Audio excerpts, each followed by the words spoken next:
Hi there, bit of an absence. Been manic, just getting organised. I've been out on quite a few runs recently, one of which postie bikes. I just thought I'd show you the workings and servicings of a postie bike. The Aussie ones didn't have the high-low gearbox, so that removes some of that complication with the high-low gearbox, which had a dual transmission, so two cogs on the rear. I think that's how it works, and then some sort of lever pulley system which swapped it over. I'd never had a dual geared one, so I don't entirely understand how it worked. Effectively, it gave you half gear, so there was like a half 0.5 of a ratio, then first, then 1.5, then two, then 2.5, then third gear, then 3.5, then fourth gear. So effectively, give you more variance, really, I guess, in the ratios. People have complained that the new CT125 doesn't have the high-low gearbox on. To be honest, Himalayas and Colorado Rockies aside, I don't think it necessarily needed it. Certainly, the bike I rode back from Australia didn't need the high-low gearbox, apart from in those two terrains. But I think with fuel injection and a bit more power, the 125 should cope anyway. So these are just our Aussie spec versions. The Aussie spec always had a little bit of difference. It had the square block at the front to stop that cracking out. I think thicker spokes and heavy duty springs front and rear. The agricultural version they sold in Australia, I believe, did have the ILO gearbox. Obviously, this also comes with a side stand on both sides, centre stand. So all I'm doing now, just doing an oil change, really. I try and keep it clean every 1,000 miles. So it's quite easy. Just warm the engine up and then whack out the sun bolt. The only issue, people ask me what issues do I have on the big trips, Sydney, London. Well, the only one I really had. So I did most of my servicing on my own bike on that trip. And then in India, I did pay a mechanic to do the valve checks and oil change. And if anybody's been to India and had any mechanics done, they know that they use quite a strong arm to tighten everything. There's no such thing as a torque wrench. There's just the torque that a team of men can apply to a bolt to make it as tight as possible. And that's I believe that's what happened to the sump bolt on my bike, which when I went to change it the next time in Kyrgyzstan, it had completely threaded, so I couldn't get it to seal in. So on that occasion, Joe at 110 sent me a rethreading tool, and I tried to do that in the garden of a Kyrgyzstan guest house, and it just seemed to be seemed to be fraught with potential problems. So I simply just glued in or Loctited in the sump bolt.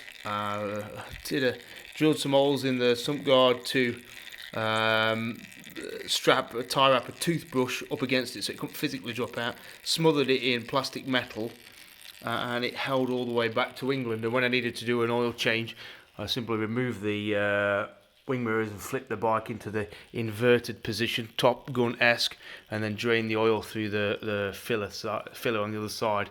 Bit of a mess, and then put it back in, but that was the only way to do it. And so, people say, what's the best bodge you've done on a trip? I guess that would be it. Gluing in the sump bolt and inverting the bike to change it after that. Obviously, a GS 1200 would have been slightly more problematic, which is the benefit of a lighter bike. So, yeah, just servicing this one. We're out on Saturday. They survive all right. These bikes getting old, they do have creaks and groans and things that fail on them. This one has got a fork seal that's gone on it, so I'm just going to take that off. A little bit high maintenance as they get older. I mean, to think these have gone all the way across the outback, across 4,000 kilometres of corrugations, and had the shit beaten out of them, really. It's really good that they still run fine and, in large part, are completely reliable. Carb on them there, so you've just got the carb, which is, once you've got it clean and running freely and used it regularly, I don't seem to have problems. It's just in winter, if it gets gummed up, gets a bit of stale old petrol in there. Easy to do the valves, obviously, inlet, outlet. That's 0.05, I think, both inlet and outlet, so pretty easy. And then I'm just going to whip this front wheel out, so that's easy to do. You get a bit of an issue with the drum adjustment and in the lever, just getting the play right and the pinch right. Otherwise, sometimes it squeaks. Sometimes you have a lot of travel at the lever.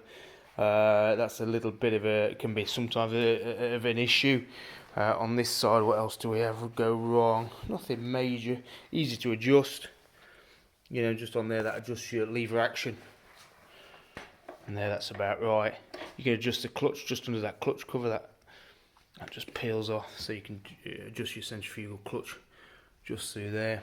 These have also got quite a nifty little feature, a parking brake. So you pull that in, pull the lever in, sorry about this, like that. And that applies the parking brake, so that locks the bike through the front drum and just stops it in place. But yeah, otherwise we're a real low maintenance machine. So again, when people say why that bike Sydney to London, well, I mean, look at the maintenance, very easy. Oil changes is the biggest frequency, but other than that, there's not a lot to do. The bike that I did the big trip on, she's not really had any gaskets, bearings or anything done to her. Still runs well, fairness, a bit sloppy in parts, but to be expected, really. I was going to do a video today just on CB500X on the trails, but I've come to take it out and the GoPro's dead. One of them age-old problems, and so instead of taking the bike out, I've resorted to servicing a few of these. And I just wanted to say hello because I know I've been not been out doing any videos recently. It's just been a whirlwind. But got new signage up today. That looks good, I think. That looks better. And I'll just take you around. It's got the A2 bike, so I was going to take you out on the 500X off-road, which I've got to be honest, John from Rally Raid is down at the minute. He's on holiday just up the road from me, and he came down. We went out trail riding yesterday gently, and he just tweaked it, set it up right, and it rides much better now. Obviously, you've got the high-low fast, high speed, slow speed, compression damping, rebound damping, adjustment, and lots of other bits, preload adjustment on the fork. So I think the more adjustment you've got, the more ways in which you can get it wrong. So he's just tailored it and set it up right. And I've got to say, it's a bit of a beast on the trails. Lots of thump. It's got one smaller cog on the front, so pickup is really crisp. It'll pull third nice on the throttle. It's certainly weightier than the other bikes I've got here.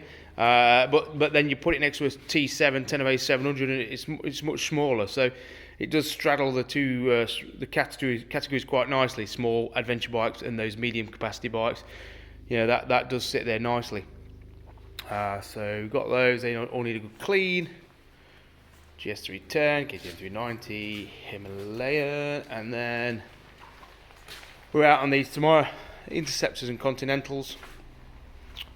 So we're going to take people out on those. Maybe pass on taking people out on that. Royal Enfields, the Interceptors, yeah, just people are being really impressed with them, to be honest.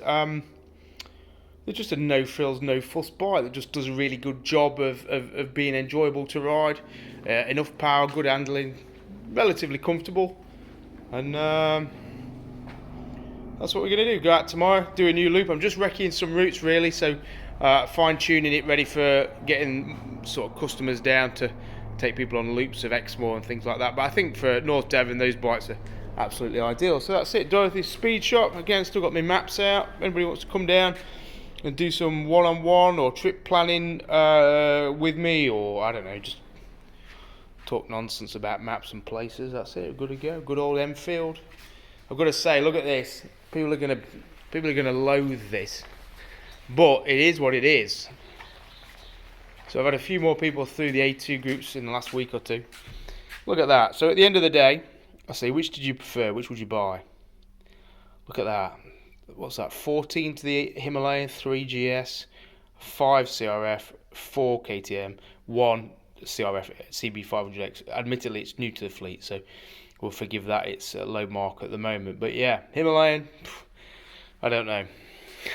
Seems to appeal to a lot of people because of the price and just the way it wafts along on these country roads. So that's it. I had a haircut as well, so I'm just trying to smarten myself up. But just wanted to check in, really, because I realised I've been a while doing videos and hoping to get back on it and do more. So yeah, I hope everyone is well and starting to scrabble their way out of the lockdown and winter doom and starting to get some miles on, and yeah, starting to look forward to some activities this summer.